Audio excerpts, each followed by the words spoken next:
নমস্কাৰ পুৱাৰ বাতৰিৰ সৈতে ষ্টুডিঅ'ত মই আৰিফুল আৰু আজিৰ দিনটোৰ কেইটামান গুৰুত্বপূৰ্ণ খবৰৰ কথা এই ভিডিঅ'টোত চমুকৈ আলোচনা কৰিম। গতিকে ভিডিঅ'টো সম্পূৰ্ণকৈ চাব আৰু আপুনি যদি চেনেলটোত নতুন তেনেহ'লে চেনেলটো ছাবস্ক্ৰাইব কৰিব লগতে ভিডিঅ'টোত লাইক কৰিব। আহক আমি জানি লওঁ আজিৰ দিনটোৰ খবৰসমূহ। আজিৰ প্ৰথমটো গুৰুত্বপূৰ্ণ বাতৰি হৈছে চূড়ান্ত হ'ল ৰাইজৰ দল আৰু অসম জাতীয় পৰিষদৰ মিত্ৰতা ঘোষণা কৰিলে লুৰিণজ্যোতি গগৈয়ে। অৱশেষত চূড়ান্ত হ'ল ৰাইজৰ দল আৰু অসম জাতীয় পৰিষদৰ মাজত প্ৰাক নিৰ্বাচনী মিত্ৰতা। বৃহস্পতিবাৰে GMCHত অখিল গগৈক সাক্ষাৎ কৰি জাতীয় পৰিষদৰ সভাপতি লুৰিণজ্যোতি গগৈয়ে চূড়ান্ত কৰিলে মিত্ৰতা। আগন্তুক 2 এদিনৰ ভিতৰতে দুয়োটা দলৰ মিত্ৰতাৰ সন্দৰ্ভত আনুষ্ঠানিকভাৱে জনোৱা হ'ব বুলি উল্লেখ কৰিছে লুৰিণজ্যোতি গগৈয়ে। বৃহস্পতিবাৰে অখিল গগৈৰ সাক্ষাৎ কৰিবলৈ গুৱাহাটী চিকিৎসা মহাবিদ্যালয়ত উপস্থিত হৈ অসম জাতীয় পৰিষদৰ দুয়োগৰাকী শীৰ্ষস্থানীয় নেতা ক্ৰমে লুৰিণজ্যোতি গগৈ আৰু জগদীশ ভূঞাই।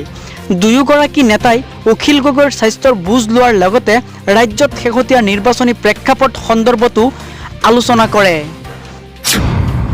আৰু আন এটি গুৰুত্বপূৰ্ণ বাতৰি হৈছে পুনৰ বৃদ্ধি পালে চিলিণ্ডাৰৰ মূল্য।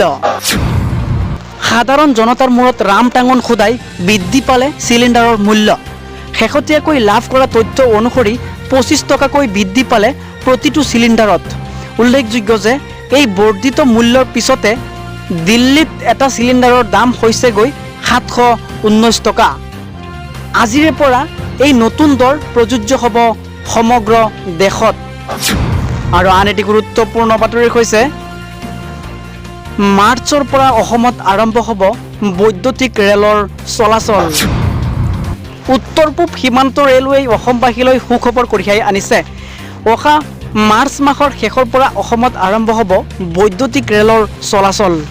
শব্দ আৰু বায়ু প্ৰদূষণ মুক্ত বৈদ্যুতিক ৰেলেৰে যাতায়াত কৰিলে পূৰ্বৰ তুলনাত অতি কম সময়ৰ ভিতৰত নিজৰ গন্তব্য স্থানলৈ গতি কৰিব পাৰিব যাত্ৰীসকলে।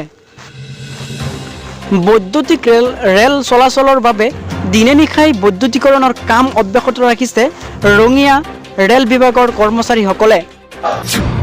আৰু আন এটি গুৰুত্বপূৰ্ণ বাতৰি হৈছে অহা 6 ফেব্ৰুৱাৰীত গুৱাহাটীলৈ আহিব কেন্দ্ৰীয় বিত্তমন্ত্ৰী নিৰ্মলা সীতাৰমণ। 6 ফেব্ৰুৱাৰীত গুৱাহাটীলৈ আহিব কেন্দ্ৰীয় বিত্তমন্ত্ৰী নিৰ্মলা সীতাৰমণ।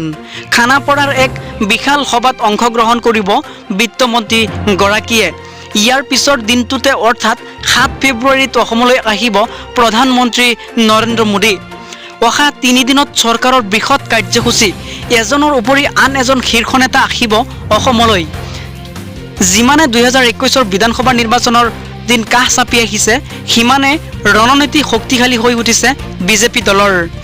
6 ফেব্ৰুৱাৰীত খানাপাৰাৰ বিশেষ অনুষ্ঠানত অংশ ল'ব বিত্তমন্ত্ৰীগৰাকীয়ে। সেই অনুষ্ঠানতে 8 লাখ চাহ শ্ৰমিকসকললৈ 3000কৈ টকা প্ৰদান কৰিব নিৰ্মলা সীতাৰমণে। এই বৰ্ষতে 8 লাখ চাহ শ্ৰমিকৰ একাউণ্টত সোমাব 3000কৈ টকা। উল্লেখযোগ্য যে ইয়াৰ পূৰ্বে অসম চৰকাৰে চাহ শ্ৰমিকলৈ প্ৰদান কৰিছিল 2500 টকাকৈ।